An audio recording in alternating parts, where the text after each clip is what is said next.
예, 안녕하세요. 11시 50분 청와대입니다. 뉴미디어 비서관 정혜승입니다.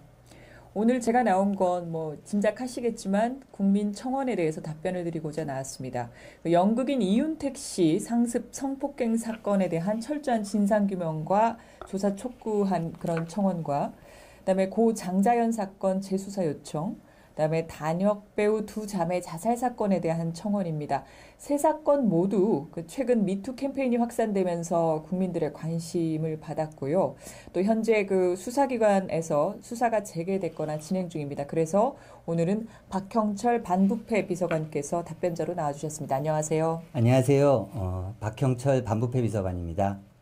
반부패 비서관이다라고 하면 사실 부패를 척결하거나 부패를 방지하는 건가요? 이게 이제 쉽게 생각하시면 이렇게 생각하시면 됩니다. 과거에 사정비서관이라는 게 있습니다. 네. 국가 사정 업무 이렇게 얘기했는데요.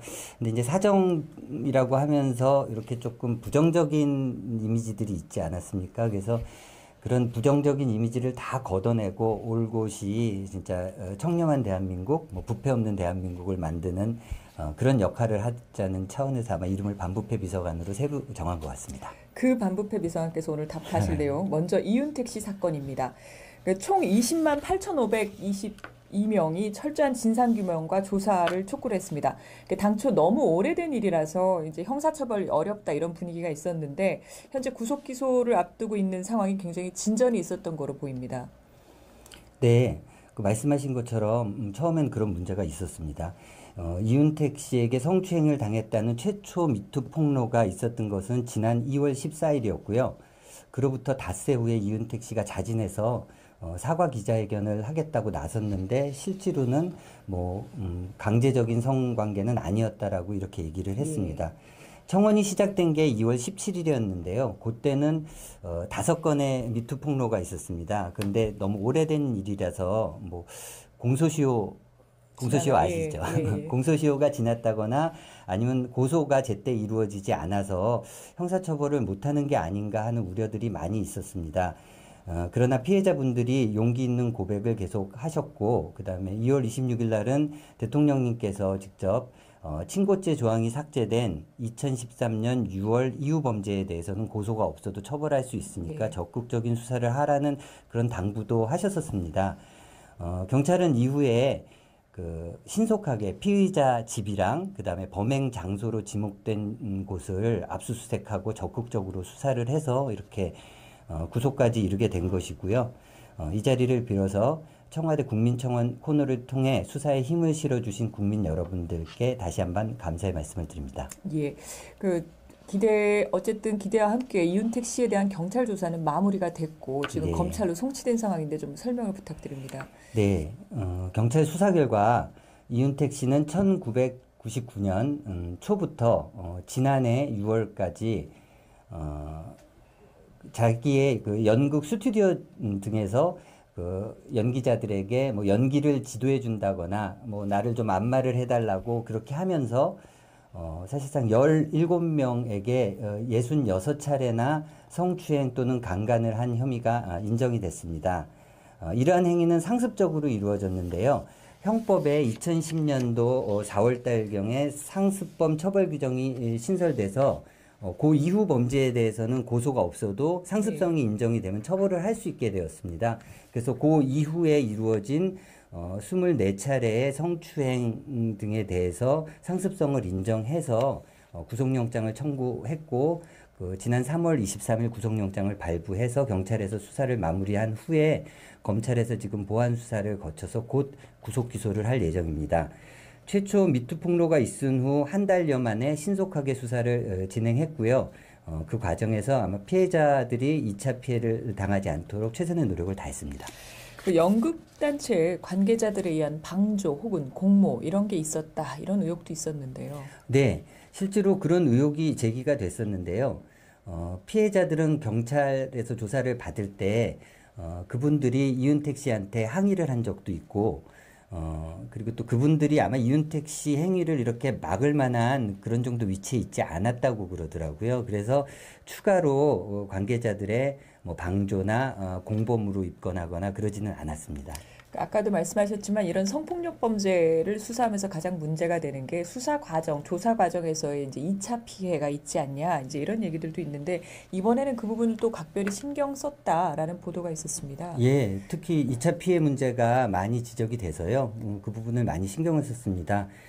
성폭력 범죄의 처벌 등에 관한 특례법 등 관련 법에 따르면 이렇게 피해자들을 조사할 때 가명으로 조사를 할 수 있도록 되어 있습니다. 본인 본명이 아니라. 본명이 아니라요. 그리고 이 피해자들의 기록 같은 것이 피의자한테 노출돼서 2차 피해가 이루어지지 않도록 그렇게 할 수 있거든요. 그래서 그렇게 했고, 그다음에 조사를 할 때도 심리 전문가나 조사 경험이 많은 그런 경찰관들이 조사를 하도록 해서 2차 피해를 방지했고, 또 조사가 끝난 날은 집에 동행해서 신변보호까지 해서 신변보호까지요. 예. 상당히 신경을 많이 쓰고 있는 거는 분명한 것 같습니다. 어쨌든 이윤택 씨 외에도 문화예술계 전반, 사회 전반에서 이제 미투 폭로가 이어지고 그만큼 저희도 정부도 신경을 쓰는 것 같은데 다른 대책도 한번 다시 소개를 해주시죠. 예, 이 여성가족부가 주도가 돼서 12개 부처가 성폭력 근절 대책 협의체를 구성해서 대책을 마련했습니다. 예컨대 여가부나 뭐 문체부 등에서는 신고를 받거나 아니면은 뭐 상담을 하거나 진상조사를 하거나 또 그게 사건이 됐을 때는 경찰에서 신속하고 엄정하게 수사를 하고 또 법무부에서는 관련 법령을 정비하는 그런 역할을 분담해서 하고 있습니다. 중장기적 예방 대책 마련도 병행하고 있습니다.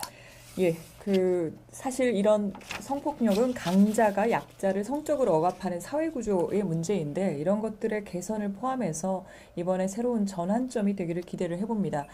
예, 다음 청원까지도 이제 이어가겠습니다. 고 장자연 배우의 한맺힌 죽음의 진실을 밝혀달라 이런 청원입니다. 총 23만 5,796분의 국민들이 참여를 했습니다. 아, 네.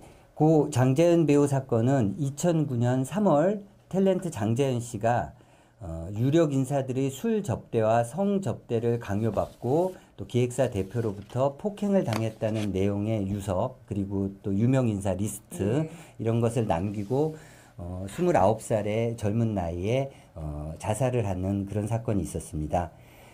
당시 40여 명의 경찰관들이 수사팀을 구성해서 4개월 동안 수사를 했고요. 수사 기록을 넘겨받은 검찰도 전담 수사팀을 구성을 해서 보강 수사를 했습니다. 그런데 그 세간의 이목이 집중됐던 술접대 강요와 그다음에 성접대 의혹에 대해서는 증거가 부족하다는 이유로 모두 혐의 없음 처리를 하고 기획사 대표의 폭행, 또 매니저의 명예훼손 등 조금 지역적인 부분만 기소를 해서 국민들이 이게 수사가 미진한 게 아닌가라는 그런 지적을 계속 해왔습니다. 당시 보도도 뜨거웠기 때문에 이제 기억하는 분들이 많을 텐데 수사가 끝난 이후에도 뭐 예컨대 모 언론사 대표와 잠자리를 강요받았다라는 의혹을 포함해서 전반적으로 그 리스트에 대한 수사가 미진했다. 그러니까 아까 말씀하셨지만 40명의 경찰이 4개월 동안 했는데 왜 증거가 없다는 거냐 이런 여러 가지 지적이 제기됐었습니다. 예, 뭐 그런 지적은 그때도 제기됐고요. 최근에 이 사건이 다시 재조명되면서부터 특히 그 장자연 씨 진술서에 나와 있는 그 잠자리를 요구한 인물로 지목되고 있는 모 언론사 대표에 대해서는 대표적으로 수사 미진으로 지적되고 있고요. 또 장자연 씨 그리고 장자연 씨 가족들 계좌에 100만 원권 수표 뭐 수십 장이 입금되었다는 뭐 그런 의혹도 제기되고 있는 그런 상황입니다. 최근에 그 법무부 검찰 과거사위원회라고 있는데 그 대검 진상조사단에 대해서 이제 이 장자연 씨 사건도 사전 조사를 일단 해봐라 재조사를 할지 사전 조사를 권고한 걸로 알고 있는데요. 그 재수사 가능성이 있는 건가요? 아, 네. 지난 4월 2일 법무부 소속 검찰과거사위원회가 이 사건을 사전조사 대상으로 지정한 것은 맞습니다.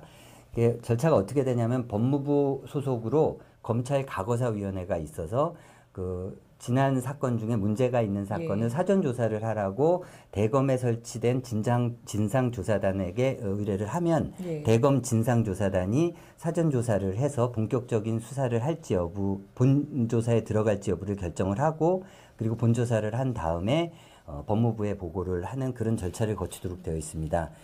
지금 상당한 시간이 흘러서 대부분 공소시효가 많이 지나갔고요. 그런데 다만 그 성접대 알선이나 강요나 뭐 이런 부분이 입증이 되면 그 부분은 아직 그 공소시효가 남아 있을 수 있습니다. 그리고 공소시효 문제를 떠나서 그 최초에 문제가 됐을 때 수사가 제대로 이루어진 것인지 수사 과정에서 어떤 미진한 부분은 없었는지에 대해서 아마 조사단에서 여러 각도로 고심하고 관련 의혹을 규명하기 위해 최선을 다할 것이라고 기대합니다.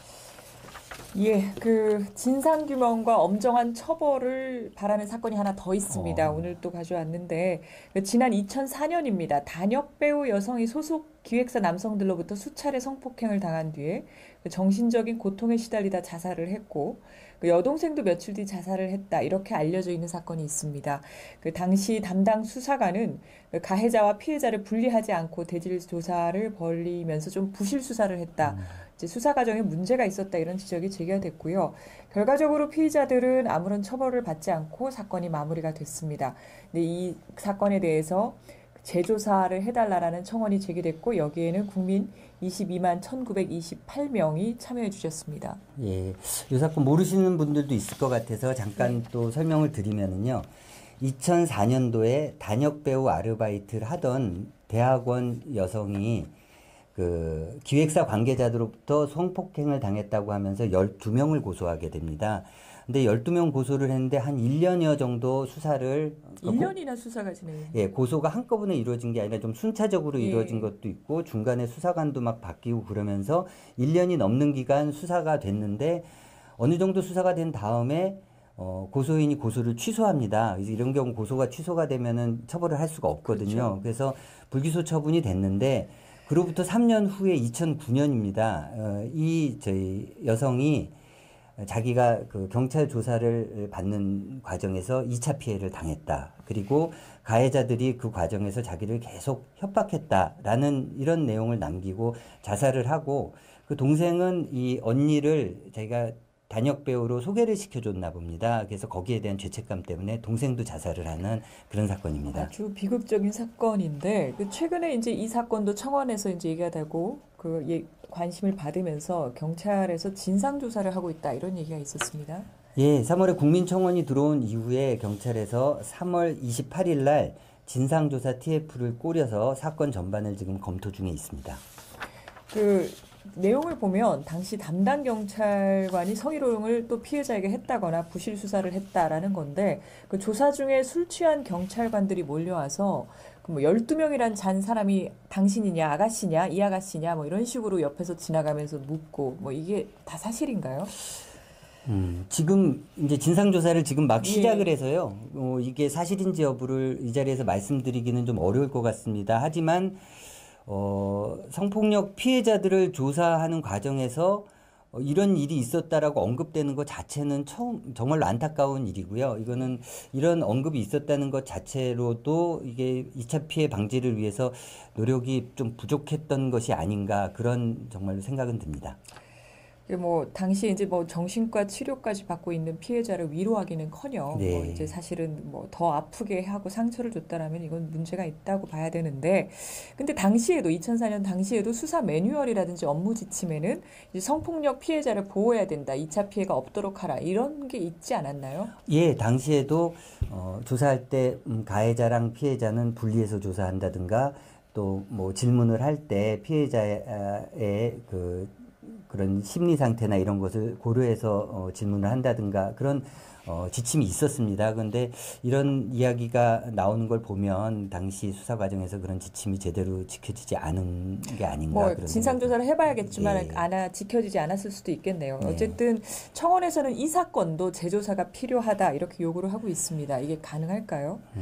일단 2004년 좀 더 오래된 일이라서 네. 또 공소시효 문제가 또 있고요. 예. 그리고 또 이제 공소시효가 지난 수사 기록은 또 폐기를 하도록 되어 있습니다. 그 규정이 있죠. 예, 예. 그래서 지금 수사 기록도 폐기된 상태라서 여러 가지로 좀 어려움은 있습니다. 하지만 그 당시 피해자를 도와줬던 변호인 그리고 그 당시에 또 민사소송도 좀 있었습니다. 그래서 예. 민사소송 기록 그다음에 당시 그 조사에 참여했던 수사관들 아무튼 최대한 모든 수단을 동원을 해서 당시 수사 과정에 부적절한 일이 있었는지 등 근본적인 문제에 대해서 아무튼 최대한 열심히 들여다보도록 하겠습니다. 그러니까 성폭력 피해자에 대한 수사 과정에서 조사 과정에서 2차 피해가 일어날 수 있다. 이 부분이 2004년에도 지침이 있었으나 제대로 이행되지 않았을 가능성이 있는 것이고 이제 이게 사실은 이번 사건의 굉장히 핵심 중에 하나인데 여기에 대한 대책도 좀 마련이 되고 있는 거죠? 예, 대책 마련하고 있습니다. 그 성폭력 피해자의 심리 상태에 관한 연구에 따르면 아무리 오래된 성폭력이더라도 신고자는 심리적으로 매우 취약한 상태라고 합니다. 특히 성폭력을 당한 상태에서는 합리적인 판단을 할 수 없고 그래서 소리조차 지를 수 없는 그런 심리 상태라고 합니다. 그런 분들한테 당신은 왜 그때 거부하지 않았느냐? 그러게요. 항상 그런 얘기가 나왔거든요. 당신은 왜 소리도 못 질렀느냐? 왜 이제 와서야 신고를 하느냐? 이런 식의 질문을 하는 것은 성폭력 피해자들의 심리 상태를 전혀 고려하지 않은 거라고 생각이 됩니다. 경찰에서는 이러한 피해자의 심리 상태를 수사관들이 이해하고 성폭력 피해자들이 안정된 상태에서 조사를 받을 수 있도록 하는 기본 매뉴얼을 마련해서 교육을 할 계획이고요. 그 다음에 성폭력 피해자들은 무료로 국선 변호사들이 도와주는 제도가 있습니다. 이 제도를 피해자들한테 적극적으로 홍보를 해서 활용할 수 있도록 그렇게 하겠습니다. 오늘 말씀이 대체로 수사기관이 정말 과거 수사라고 하더라도 미진한 부분이 있다면 재조명하고 재조사를 하고 어쨌든 2차 피해 방지를 위해서 다양한 노력을 한다라는 얘기를 해주셨고 결과적으로 어쨌든 성폭력에 관련된 3가지 청원에 대해서 답변을 다 해주셨는데 마무리 말씀을 좀 부탁드립니다. 네, 오늘 답변 드린 3가지 청원은 모두 우리 사회의 왜곡된 성의식 그리고 힘이나 지위를 이용한 약자인 여성에 대한 폭력을 적나라하게 드러낸 그런 사건들입니다. 또 아울러 피해자들을 보호하기 위해서 국가, 특히 수사기관이 어떻게 해야 되는지 더욱 무겁게 받아들여야 하는 그런 사건들인 것 같습니다. 미투 운동으로 촉발된 국민들의 관심을 이어가다 정부도 더욱 노력하겠습니다. 이것은 정부나 우리 사회 모두의 과제라고 생각을 합니다. 함께 노력할 문제라고 보고요. 오늘 청원 답변 감사합니다. 감사합니다.